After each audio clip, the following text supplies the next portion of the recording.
Sahabat Oase Rohani Katolik yang dikasihi Tuhan dimanapun Anda berada, salam jumpa, salam sehat dan sukacita selalu dalam Tuhan kita Yesus Kristus. Senang sekali pada hari ini saya Francisca Audrey bisa kembali hadir dan menyapa sahabat dalam acara Oase Rohani Katolik edisi hari ini. Sahabat, pada hari ini Gereja Santero Dunia merayakan perayaan wajib Santa Lucia, perawan dan martir. Sahabat yang terkasih, pada hari ini kita juga akan mendapatkan inspirasi rohani dari Romo Diosesan Carolus Putranto Trihidayat atau yang akrab disapa dengan Romo Uut. Romo Uut, terima kasih Romo sudah berkenan memberikan inspirasi untuk hari ini Romo. Sama-sama Audrey, happy juga ada kesempatan lagi untuk berbagi bersama Audrey dan para sahabat Oase Rohani Katolik yang terkasih. Ya. Terima kasih Romo. Sahabat yang terkasih, seperti biasa kita akan mengawali perjumpaan kita dengan mengucap syukur kepada Tuhan yang terkasih dengan dipimpin oleh Romo Uut. Silakan Romo. Baik, mari kita masuki saat teduh sejenak. Kita siapkan hati dan budi kita untuk berbincang-bincang dan menerima firman dari Allah. Dalam nama Bapa dan Putra dan Roh Kudus. Amin. Terpujilah Engkau, Allah Bapa, pencipta langit dan bumi, Allah Putra, Gembala dan Penuntun alam semesta, dan Allah Roh Kudus, penyemangat dan pemersatu setiap ciptaan dalam cinta. Syukur atas segala anugerah yang telah Kau anugerahkan, Kau berikan kepada kami, rahmat kehidupan, rahmat kesehatan. Dan terutama pada kesempatan ini, kami Kau beri kesempatan sekali lagi untuk mendengarkan dan merenungkan firman-Mu. Semoga firman-Mu sungguh hidup dalam hati kami, menjadikan kami pribadi-pribadi yang tidak saja berpengetahuan, tetapi melaksanakan apa yang kami ketahui dari firman-Mu itu dalam kehidupan hari lepas hari. Bunda Maria, teladan pendengar dan pelaku firman, doakanlah kami, putri dan putra-Mu. Kemuliaan kepada Bapa dan Putra dan Roh Kudus, seperti pada permulaan, sekarang, selalu, dan sepanjang segala abad. Amin. Dalam nama Bapa dan Putra dan Roh Kudus. Amin. Terima kasih Romo. Inilah martir sejati yang bersedia menumpahkan darah untuk membela nama Kristus. Pembacaan diambil dari kitab Yesaya. Beginilah firman Tuhan, penebusmu yang Maha Kudus, Allah Israel.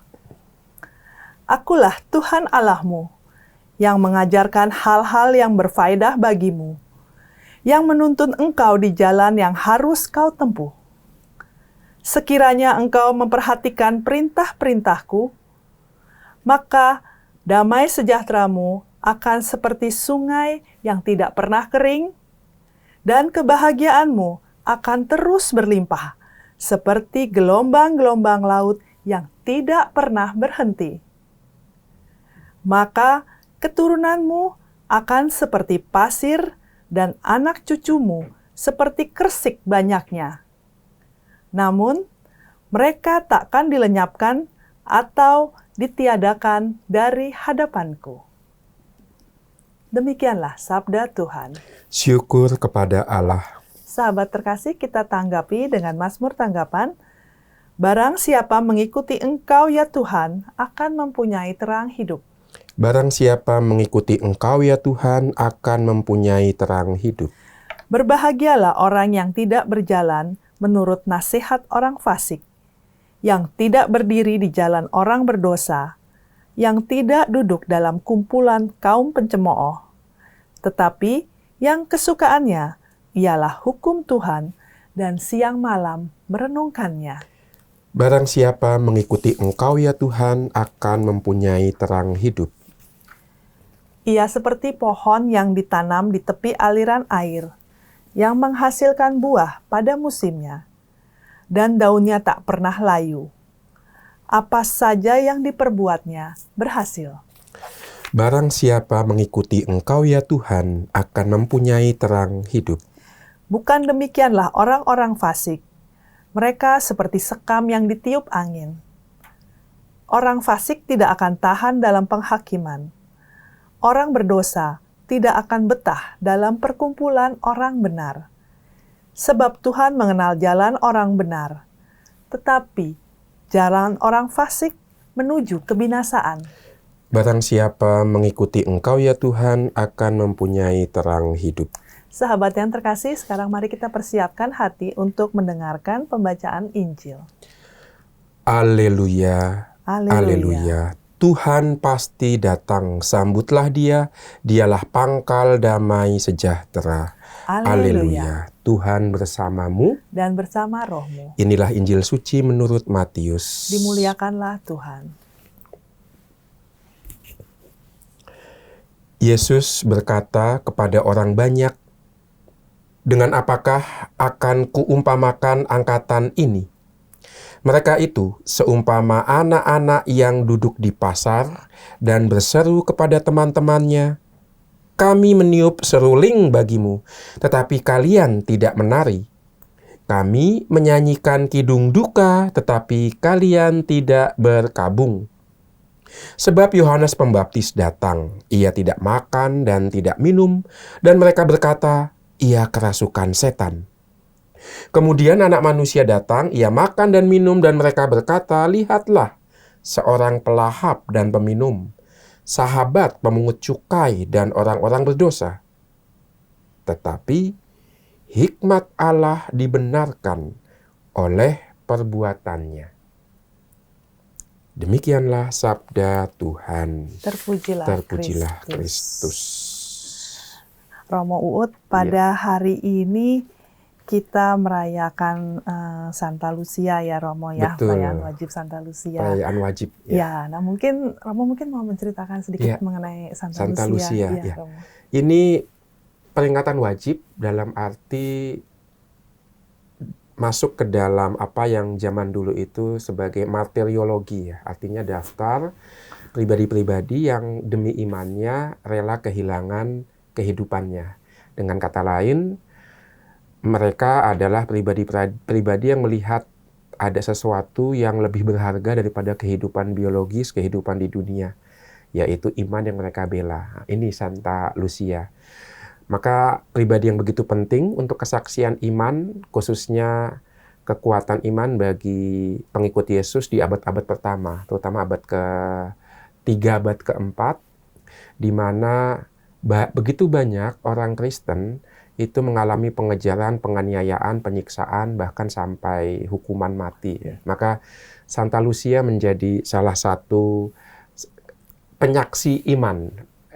Martirion atau martir itu artinya memberi kesaksian. Jadi bayangkan ini ada di sidang pengadilan gitu kan ya.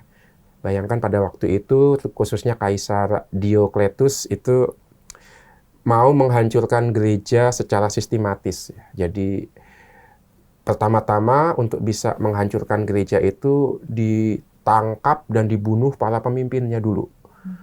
Karena kalau gembalanya itu ditangkap, domba-domba akan kocar-kacir, ya kan? Iya. Tapi nggak mempan, ya. Kalau gembalanya ditangkap, ternyata domba-dombanya masih bersatu, ya. Karena domba sejati gereja kan bukan yang manusia, ya, tetapi Yesus sendiri, ya. Maka begitu itu gagal, lalu banyak orang juga, awam juga ditangkapi dan dibunuh, salah satunya Santa Lucia ini, ya. Yang ternyata kita tahu kasusnya adalah dia menolak untuk dinikahkan, ya, dengan salah seorang putra bangsawan ya yang kaya raya, lalu diangkat kasusnya ke kaisar dan kemudian tetap nekat menolak, lalu dihukum mati ya. Jadi daripada menyerahkan dirinya kepada kehidupan yang jauh dari Kristus yang bisa berbahaya untuk imannya, Santa Lucia lebih memilih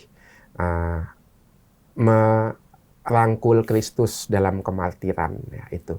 Maka ada cerita dia dicungkil kedua matanya, atau ada juga cerita untuk tidak ternodai dia mencungkil kedua matanya. Jadi ada dua versi di situ ya. Itu Santa Lucia yang menjadi teladan bagi kita di zaman modern ini bahwa ada sesuatu yang jauh lebih berharga daripada apa yang kita perjuangkan di dunia ini, yaitu kehidupan bersama Tuhan Yesus, kehidupan iman. Itu Santa Lucia.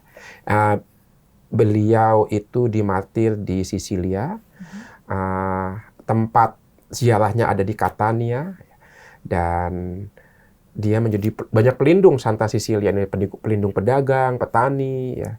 Juga untuk mereka yang punya penyakit, khususnya penyakit penglihatan. Ini bisa menjadi pelindung bagi pribadi-pribadi ini. Ya, itu. Ya, baik. Nah, kemudian dari teladan Santa Cecilia itu kita bisa masuk ke ini ya, Romo ya, dari kitab Yesaya ya, Romo Betul, ya, mengenai betul.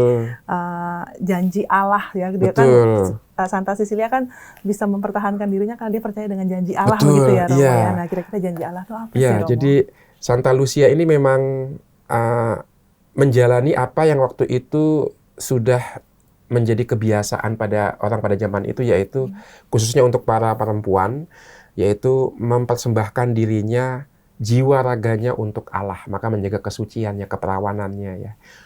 Mengikuti teladan Bunda Maria, mengikuti teladan para perawan kudus, ya. Maka Santa Lucia juga mau mempersembahkan jiwa raganya untuk Tuhan Yesus. Kesaksian bahwa selepas selesai hidup di dunia ini akan hidup seperti malaikat, ya, tidak menikah dan tidak dinikahkan. Maka Santa Lucia mau menunjukkan kehidupan di surga sudah sejak ketika masih di dunia ini, ya. Itu, dan itulah yang dia pegang, bahwa sudah sejak di dunia ini orang bisa kok menikmati janji-janji Allah, ya. Itu intinya di situ. Makanya dia tidak takut mati, ya, karena sudah mengalami janji itu di dunia ini. Dan itu juga yang dijanjikan Allah kepada umat Israel melalui nubuat Nabi Yesaya. Menarik bahwa dalam bacaan pertama, bacaan Injil dan Mazmur, itu ada benang merahnya, yaitu iman dan perbuatan. Atau memakai simbolnya jalan, ya. Jadi beriman itu tidak hanya soal pengetahuan, tidak hanya soal tahu, ya, tahu kitab suci, tahu ajaran gereja, ya, tapi juga mau melaksanakan, ya. Kalau beriman itu hanya pengetahuan, itu seperti orang punya GPS, punya peta, tapi nggak jalan-jalan gitu kan, ya.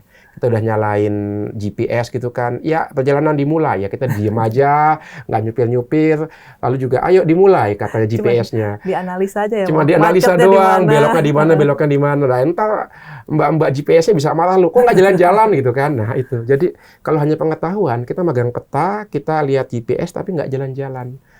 Sementara iman itu pengetahuan sekaligus pelaksanaannya. Tapi nggak cukup juga, ya.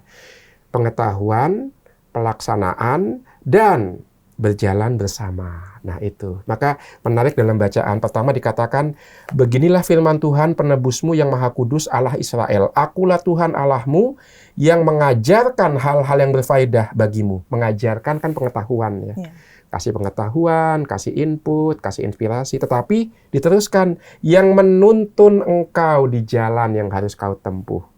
Jadi Allah tuh mau menuntun, memberitahu, mengajarkan, dan menuntun. Maka kalau kita berjalan dalam kehidupan beriman, ingat kita berjalan bersama Tuhan, tidak sendirian. Ini kesalahan orang-orang Farisi pada zaman Yesus. Mereka merasa jalan sendiri, mereka merasa tahu sendiri, punya peta, punya GPS, punya pengetahuan, dan kemudian merasa, ya ini aku berjalan dengan pengetahuanku. Padahal tidak begitu, Tuhan yang menuntun, ya. Itu sebabnya ketika Tuhan Yesus datang ke dunia dan mau menuntun orang-orang Farisi, mereka menolak, ya. Mereka mau jalan pakai petanya sendiri, ya, itu. Jadi kalau sebagai orang beriman kita punya pengetahuan, kita punya penghayatan, dan kita melaksanakannya. Tapi ingat, melaksanakan sebagai jalan hidup orang beriman itu berjalan bersama Tuhan dan bersama umat beriman lainnya, tidak berjalan sendirian. Itu artinya hidup beriman. Maka Santa Lucia seperti itu, ya. Dia punya pengetahuan iman, dia pasti rajin membaca kitab suci, ya, tahu kisah hidup para pendahulunya, tapi dia juga melaksanakan pengetahuannya itu, dan dia yakin berjalan bersama Tuhan juga, ya, sampai memilih untuk tidak takut dan tidak taat pada kehendak manusia yang memaksa dia untuk meninggalkan cara hidup keperawanan dan kemurniannya. Nah, itu. Maka kita punya simbol jalan. Dan ternyata ini bukan hanya dalam tradisi Kristen simbol jalan itu. Kalau kita lihat misalnya dalam tradisi Tiongkok, ada juga kan ya Tao. Tao itu artinya kan juga jalan ya. Lalu dalam tradisi India, itu ada yang namanya Dharma. Itu juga artinya jalan ya. Dan dalam tradisi Yahudi, sebenarnya Taurat itu kan juga aslinya jalan. Maka coba, di mana hukum Taurat diturunkan? Tidak di Mesir, ketika mereka tinggal sebagai budak, tidak di tanah suci ketika sudah menetap. Tapi Taurat diturunkan ketika mereka sedang dalam perjalanan dari Mesir ke Israel. Ya. Maka Taurat, Tao, Dharma itu simbol-simbol untuk menunjukkan bahwa hidup ini sebuah perjalanan. Hidup ini sebuah peziarahan. Ya. Dan secara antropologis itu juga betul itu, bagus itu. Karena manusia disebut manusia kalau bisa berdiri tegak dan berjalan. Ya. Ada nggak spesies hewan lain yang berjalan tegak dan tatapannya ke depan? Ya. Sapi tegak tapi tatapannya ke samping, ya kan? Ayam juga ke samping. Ya. Simpanse, Romo. Monyet ya apa ya? Monyet. Simpanse, apa bukan monyet? Apa yang besar itu yang simpanse gorila. ya? Gorila. Simpanse, gorila. Iya, mereka bisa berjalan tegak tapi tangannya itu kerap kali dipakai untuk membantu berjalan ya. Jadi tidak tegak 100% ya. Tetapi manusia itu berjalan tegak dengan cukup dua kakinya dan tangannya kemudian bebas untuk melakukan banyak hal. Maka manusia yang berjalan tegak, yang berdiri tegak itu kemudian punya banyak hal yang tidak dimiliki hewan. Sebagai contoh, hanya manusia yang punya pembagian waktu, masa lalu di belakang kita, masa kini di titik di mana kita berdiri, dan masa depan di mana menatap ke depan ya. Saya rasa ayam nggak punya masa lalu ya, karena tatapannya ke samping. Belum pernah jadi ayam. Belum pernah jadi ayam, nggak pernah nanya juga ya ayam. Jadi ayam itu nggak stres ya, nggak pernah ada ayam trauma, karena nggak punya masa lalu ya. Dan juga nggak punya luka batin ya itu.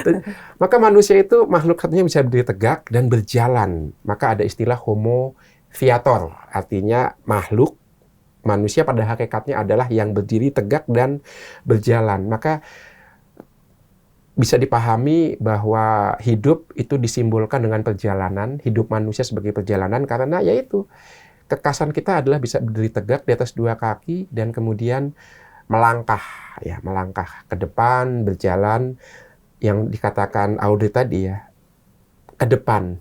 Ada harapan yang menuntun kita, yang menarik kita. Dan Santa Lucia menemukan harapan itu dalam Tuhan Yesus. Orang Israel menemukan harapan itu dalam Tuhan Allah Israel yang Maha Kuasa yang menuntun keluar dari Mesir. Dituntun itu kan nggak jalan mundur ya. Dituntun berarti kan jalannya ke depan karena melihat ada yang di depan. Ada yang di depan, ada yang menuntun ya itu. Itu juga untuk zaman sekarang itu juga penting sekali ya. Karena ingat kita itu berdiri berarti kita langsung menyatukan tiga lini masa, tiga waktu, masa lalu, masa kini, masa depan. Bahayanya adalah kadang-kadang kita terjebak hanya di salah satu lini masa atau hanya di salah satu periode. Jadi nggak bergerak ya. Jadi nggak bergerak. Atau bergerak tanpa tujuan. Misalnya banyak orang terjebak di masa lalu, ya kan ya? Jadi mundur malah jalannya. Regresi, mundur karena trauma, karena kenangan. Terjebak di masa lalu bisa ada dua ya. Trauma, berarti masa lalu yang buruk, atau nostalgia. Masa lalu yang nggak mau dilepas, nggak mau move on ya. Maka itu juga jebakan ya, itu juga penjara kan, nostalgia. Jadi ada yang hanya hidup dari masa lalu. Atau ada juga yang hidup dari masa depan. Itu juga ada dua. Ketakutan ya, misalnya takut itu kan berarti kecemasan. Masa depan apa ya yang akan terjadi di masa depan ya. Maka kalau orang ketakutan dengan masa depan, pergi ke peramal ya, pergi ke baca kartu tarot gitu kan ya. Nah, itu untuk mengatasi ketakutan masa depan. Atau ada juga yang terlalu optimis ya kan. Terlalu optimis, masa depan itu serba bagus, serba gilang gemilang ya. Nah, ini juga kurang tepat ya. Ternyata nggak bagus juga ya. Saya pikir optimis itu bagus, yakin soalnya. Bisa jatuh ke dalam tidak sesuai dengan kenyataan ya. Terlalu optimis juga ya. Maka sebenarnya yang paling cocok itu realis. Ada kenyataan, ada peluang, tapi ada juga tantangan. Ada kesempatan, tapi juga ada bahaya. Nah, itulah yang mau Tuhan tunjukkan. Aku menuntunmu. Artinya apa? Dituntun, artinya nggak optimis selalu, akan ada bahaya, tapi Tuhan yang nuntun ya. Tuhan yang akan ngasih tahu, awas ada lobang, jangan lewat situ. Itu kan perintah kan ya. Iya. Maka ada larangan kan, jangan ke situ karena ada bahaya. Maka jangan. Tapi ambillah jalan yang ini. Nah, itu ada. Jadi perintah itu ada yang positif, ada yang negatif, ada yang jangan, ada yang harus ya.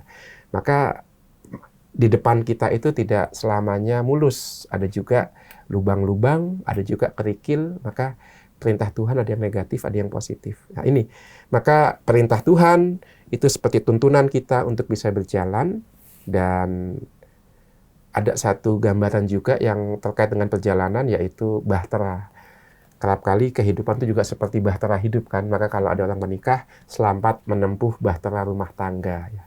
Maka kehidupan, perjalanan juga disimbolkan seperti bahtera, dan dalam simbolisasi Kristen, bahtera itu dimiliki oleh Allah Bapa, dinahkodai oleh Allah Putra, dibuat jalan melalui tiupan angin oleh Allah Roh Kudus. Ya.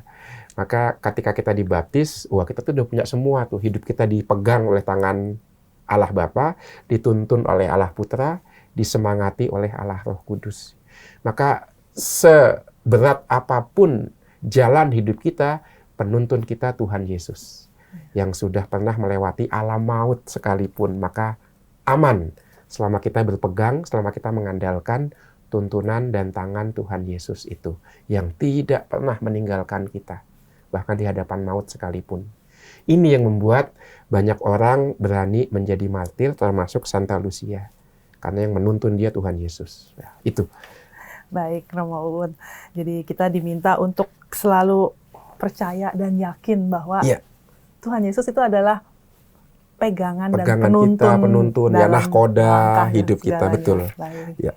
Baik, sahabat Oase Rohani Katolik yang terkasih, apakah kita sudah yakin dan menyerahkan diri kita terhadap tuntunan dari Tuhan Yesus untuk hidup kita? Sahabat, kita akan jeda sejenak untuk mengendapkan inspirasi yang disampaikan oleh Romo Uud untuk bacaan pada hari ini. Dan kita akan kembali untuk mendapatkan inspirasi lebih lanjut di sesi yang kedua. Tetaplah bersama kami.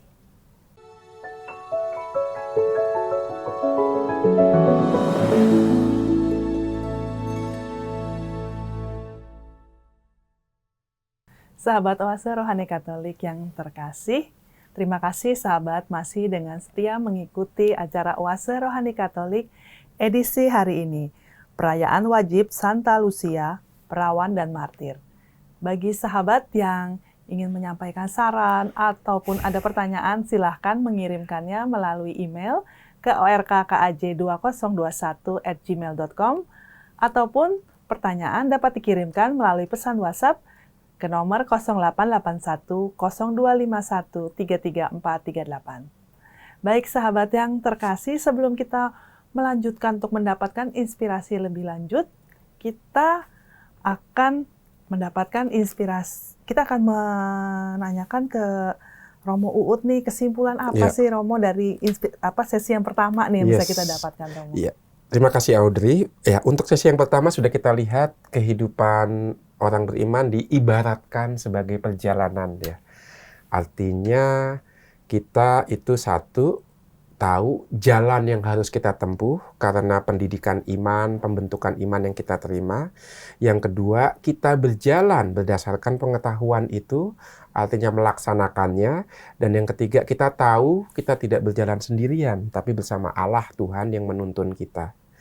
Lalu yang mungkin bisa saya tambahkan di sesi ini adalah kita tidak berjalan sendirian karena Allah yang menuntun dan ada yang menemani, yaitu umat beriman lainnya, juga umat beriman yang sudah jaya di surga. Maka saya pernah mendapatkan pertanyaan begini, Romo, kenapa sih orang Katolik itu berdoa kepada Bunda Maria dan kepada orang kudus? Itu bukannya ini, Romo, menduakan Tuhan. Kan berdoa hanya kepada Tuhan. Saya menjawab begini, iya memang kita hanya berdoa kepada Tuhan, tapi ingat hidup orang beriman itu seperti hidup dalam perjalanan. Tidak semua dari kita itu kuat berjalan dituntun oleh Tuhan. Karena kalau Tuhan menuntun kita, kita dituntun lewat jalan yang mudah apa jalan yang sulit? Jalan yang sulit, ya kan? Tuhan Yesus berkata, jalan yang mudah itu menuntun ke kematian, pilihlah jalan yang sempit. yang menuntun ke kehidupan, maka jalannya itu sempit dan sulit.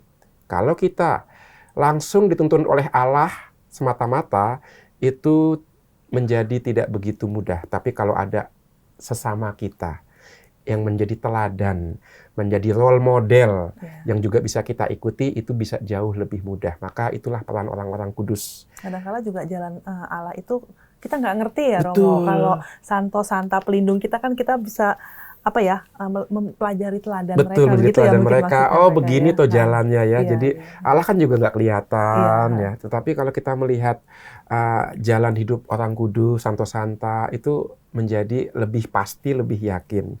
Karena Allah juga menuntun melalui banyak teladan orang kudus, baik orang kudus yang sudah di surga maupun orang kudus di sekitar kita ya. Itu sebabnya mengapa Bunda Maria sebagai contoh disebut Stella Maris, bintang samudra. Bintang yang memberi arah kemana ini bahtera harus dilayarkan ya. Maka orang kudus seperti itu menjadi kayak semacam mercusuar atau semacam rambu-rambu kemana kita harus jalan. Nah, itulah tradisi dalam Gereja Katolik yang kita jaga, mengikuti teladan para kudus, karena dalam hidup mereka kita menemukan cara Allah menuntun. Maka Ibu Teresa dari Kalkuta betul mengatakan bahwa hidup orang kudus itu kitab suci yang terbuka, membantu kita untuk berjalan mengikuti tuntunan Tuhan. Tuhan nggak kelihatan, tetapi tanda-tanda tuntunan Tuhan nampak dalam perjalanan hidup orang kudus. Ya. Orang kudus tidak hanya Santo Santa, tapi juga keluarga, orang tua kita, kakek, nenek, anak kita, itu bisa menjadi cara Tuhan menuntun hidup kita juga ya. Bukan orang dari Kudus ya, Mo? Bukan orang dari Kudus. Jangan, kalau saya dari Klaten. Ya. Ya baik, Romo. Nah, Romo, dari bacaan Injil nih, inspirasi apa yang bisa kita dapat hari ini, Romo? Iya, bacaan Injil juga seperti itu ya. Jadi melanjutkan metafora perjalanan ya. Bahwa sebagai murid Yesus kita diundang untuk berjalan, mengikuti tuntunan Tuhan yang nampak dalam berbagai macam kesempatan, berbagai macam cara, khususnya tadi sudah kita bahas melalui orang kudus ya. Dan di sini dikatakan bahwa kalau mau dituntun Tuhan, ya, kita jangan berpusat pada diri sendiri ya. Jangan asik dengan diri sendiri, dan karena pusatnya diri kita, maka yang lain harus ngikutin apa mau kita ya. Ya itu, bahkan Tuhan pun harus ngikutin mau kita ya. Nah, itulah kritikan Tuhan Yesus kepada orang banyak, khususnya kepada orang Farisi dan ahli Taurat ya. Jadi ada yang positif dari orang Farisi dan ahli Taurat, yaitu mereka betul-betul punya pengetahuan. Pengetahuan agama, pengetahuan hukum Taurat, bahkan yang tak tertulis pun mereka tahu ya. Itu yang membedakan orang Farisi, ahli Taurat dengan orang Saduki.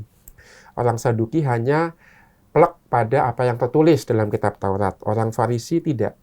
Ada juga peraturan-peraturan yang lisan, yang fleksibel karena mau menerapkan hukum Taurat tertulis pada kehidupan yang berkembang. Atau yang disebut sebagai tradisi yang hidup. Itu orang Farisi ahli Taurat. Jadi harus kita kagumi pengetahuannya, dan juga pengetahuan itu mereka pahami sebagai wujud cinta pada Tuhan. Itu positif. Negatifnya adalah, nah ini, semua mereka buat dengan kekuatan sendiri. Dari sudut pandang dari mereka. Sudut pandang mereka ya. Maka mereka tidak melihat dari sudut pandang yang lain. Maka pusatnya adalah diri sendiri ya. Nah itu masalahnya. Persis yang kita baca dalam Injil kan ya. Kami meniup seruling bagimu tapi kalian tidak menari.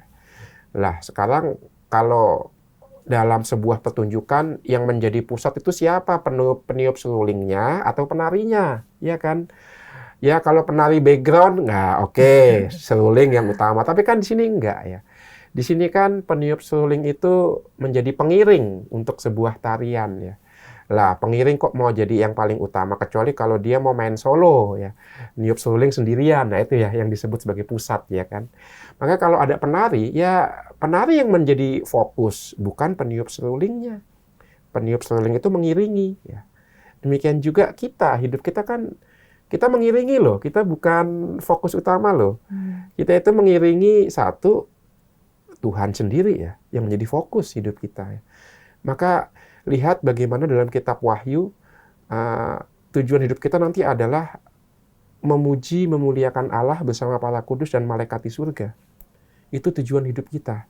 Maka kalau kita baca kitab Wahyu, itu nanti semua alam ciptaan akan larut dalam puja-pujian liturgi surgawi. Nah, itu kita mengiringi pujian surgawi yang fokusnya adalah pada Allah Tritunggal. Itu sudah bisa kita latih sejak di dunia ini, ya. Menjadikan Allah sebagai pusat, dan itu dikatakan dalam bacaan pertama itu menjadi sumber sukacita kita.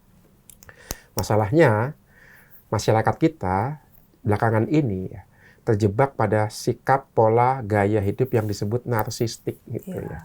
Banyak ya, Mo, ya. Banyak narsistik. Narsistik kerap kali lalu kedengaran negatif dan kemudian kok kayak sesuatu yang tidak baik. Ya, narsis itu kan dari mitologi Yunani, ada seorang dewa yang begitu tampan, begitu ganteng ya. Ketika jalan-jalan di taman nggak sengaja melihat wajahnya, pantulan wajahnya dari air danau ya. Lalu dia kok mengagumi dirinya sendiri dan kemudian nggak mau berpasangan sama dewi lain karena dia sudah kagum dengan dirinya. Nah, itulah narsis, cikal bakalnya di situ. Ada bahaya zaman sekarang yang narsistik melahirkan individu-individu yang juga berpusat pada dirinya sendiri, puas dengan dirinya sendiri. Contohnya apa sih, Romo, masyarakat narsis ya? Contohnya ya itu tadi ya, sulit berkomunikasi dengan orang lain ya. Tidak bisa mendengarkan orang lain, maunya didengarkan. Dan kemudian juga yang namanya kebenaran, itu ternyata kebenaran berdasarkan versi dirinya sendiri. Itu ada istilah namanya post-truth itu. Jadi periode di mana kebenaran itu tidak lagi kebenaran yang objektif, tapi subjektif. Kebenaran menurut suka-sukaku ya.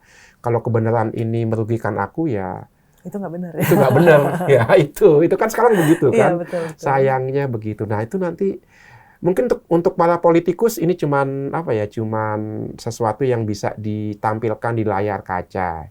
Tapi untuk banyak orang itu dianggap gaya hidup. Dan ada banyak orang kemudian sulit berdialog karena itu. Pokoknya kalau itu tidak sesuai dengan keinginanku, hobiku dan seterusnya, ya itu tidak benar. Makanya lebih banyak orang berkumpul dengan mereka yang seide, segagasan ya. Dan orang sampai sekarang ini gampang konflik gara-gara hal sepele ya. Iya, betul. Gara-gara beda merek HP aja bisa debat keras itu kan, betul. Mana yang lebih bagus ya kan. Merek HP ini atau merek HP itu. Gara-gara perbedaan klub bola yang didukung bisa tawuran. Ini tanda-tanda sulit untuk menerima perbedaan. Puji Tuhan, gereja dipanggil menjadi kayak semacam oase di mana perbedaan itu tidak hanya diterima tapi dirayakan. Itu kan yang kita bisa ambil dari nama gereja Katolik. Katolik itu umum. Maka semua dari berbagai macam perbedaan bisa masuk ya. Itulah impian Tuhan Yesus, gereja menjadi rumah bagi banyak orang.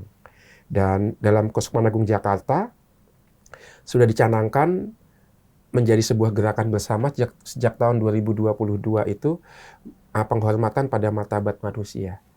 Maka gereja menjadi rumah bagi semua warganya, semua umatnya dengan situasi dan background apapun. Yang hidup bersama disabilitas, itu juga warga gereja. Maka juga punya tempat dan dilibatkan dalam hidup menggereja. Maka di Keuskupan Agung Jakarta ada misa disabilitas, umat berkebutuhan khusus, minimal sebulan sekali. Di mana dalam misa itu umat berkebutuhan khusus menjadi petugasnya, teman netra menjadi lektor, ya, teman tuli bisa menjadi tatib dan seterusnya, dan ada umat yang mendampingi umat berkebutuhan khusus ya. Dan juga ada pelayanan juga di penjara, ada katekese di penjara, ada khusus evangelisasi pribadi di rutan dan di lapas Salemba ya. Bahkan teman-teman yang kerap kali tidak kita pikirkan, tidak kita tidak kita sadari keberadaannya, sekarang mulai disapa. Nah, itulah cara untuk menjadikan gereja rumah bagi semua, tidak berpusat pada aku, tapi mulai mengambil cara pandang teman-teman, saudara-saudari yang berbeda, khususnya yang kecil, lemah, miskin, dan tersingkir. Ya. Baik, Romo. Nah, khususnya di masa Advent sekarang ini ya, kita kan sekarang lagi di masa Advent ya, Romo ya. Nah, di masa Advent ini langkah-langkah apa sih yang bisa kita ambil Iya, iya. untuk dalam perjalanan hidup kita gitu loh, Iya. supaya kita bisa berjalan seturut dengan Allah, bersama dengan Allah gitu, Romo. Betul, ya. Kita bisa mengikuti cara Allah sendiri ya. Kalau Allah mau bergaul, mau berkomunikasi, dia meninggalkan zona nyamannya dan kemudian mendekati pihak yang mau dia ajak berkomunikasi.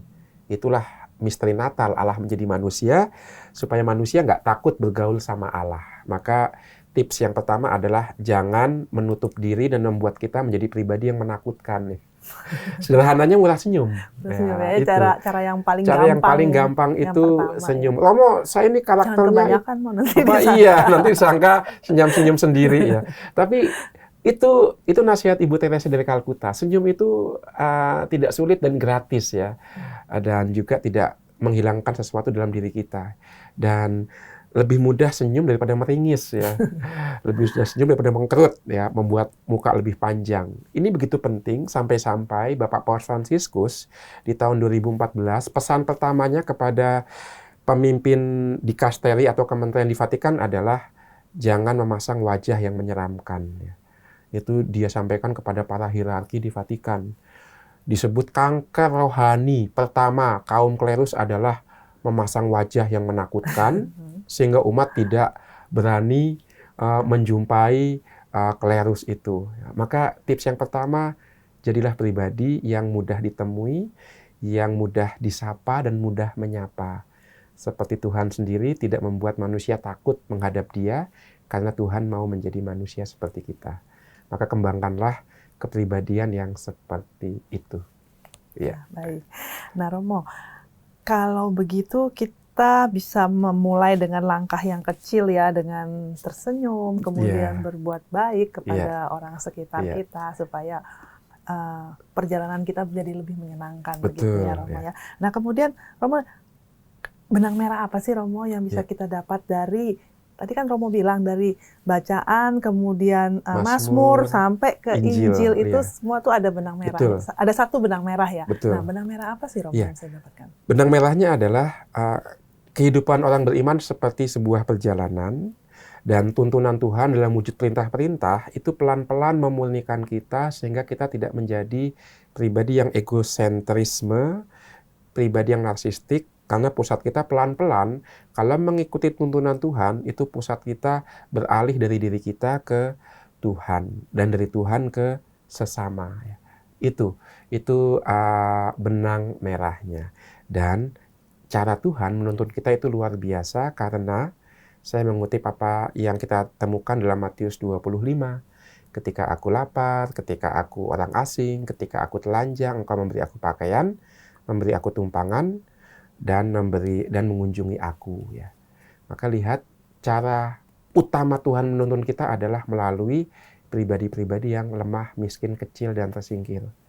Melalui teman-teman inilah kita membuka pintu diri kita menjadi tidak egois dan mulai mengenakan sepatu mereka, memahami kesulitan mereka, dan seperti yang dikatakan Bapak Paus, kita belajar menangis bersama teman-teman ini. Ya, itu. Baik, Romo. Itu sesuatu yang mungkin zaman sekarang agak susah ya, Romo. Iya. Tapi itu jalan pengikut Tuhan. Jalan pengikut Tuhan. Jadi kita harus bisa membuka hati kita kepada mereka, orang-orang yang teman-teman kita yang lemah, kecil, berkebutuhan khusus dan tersingkir itu ya, Romo ya. Jadi dengan demikian kita bisa mengikuti teladan Santa Lucia untuk memfokuskan diri kepada Allah. Pada Allah yang semata. tersalib ya kan, Allah yang menderita. Itu Santa Lucia seperti itu, maka dia bisa menanggung penderitaannya. Ya. Baik, sahabat oase rohani Katolik yang terkasih, mampukah kita melakukan apa yang seperti disampaikan oleh Romo Uut? Mampu nggak mampu ya, kita harus mampukan ya, harus bisa Allah yang memampukan kita. Betul. Baik, sahabat yang terkasih, seperti biasa kita akan akhiri perjumpaan kita pada hari ini dengan doa penutup dan berkat dari Tuhan melalui Romo Uut. Monggo, Romo. Baik, mari kita masuki saat teduh kembali. Dalam nama Bapa dan Putra dan Roh Kudus. Amin. Syukuri Allah untuk orang kudus-Mu yang kami kenangkan pada hari ini, yaitu Santa Lucia, Santa Lucia menjadi rambu bagi kami untuk melihat tuntunan-Mu di atas perintah dan jalan-Mu. Jadikan kami pribadi-pribadi yang bisa berempati, sehati seperasaan dengan saudari-saudara kami yang lemah, miskin, kecil, dan tersingkir. Sebab dalam diri saudara-saudari inilah kami berjumpa dengan putra-Mu sendiri. Bunda Maria, bintang laut, penuntun kami, sebagai teladan orang beriman, doakanlah kami anak-anak-Mu. Tuhan bersamamu Dan bersama rohmu. Semoga kita, keluarga dan komunitas kita, serta segala perjalanan dan rencana yang Tuhan berikan, dilindungi, dibimbing, dan diberkati oleh Allah yang Maha Kuasa, Bapa dan Putra dan Roh Kudus. Amin. Terima kasih Romo. Sahabat oase rohani Katolik yang terkasih, Romo Diosesan Carolus Putranto Trihidayat atau Romo Uut dan saya Francisca Audrey, kami pamit undur diri. Terima kasih atas kebersamaan kita pada hari ini. Selamat melanjutkan hari ini dengan penuh sukacita, dengan penuh kasih, dan selamat berbagi senyum kepada orang-orang yang ada di sekitar kita. Sampai jumpa.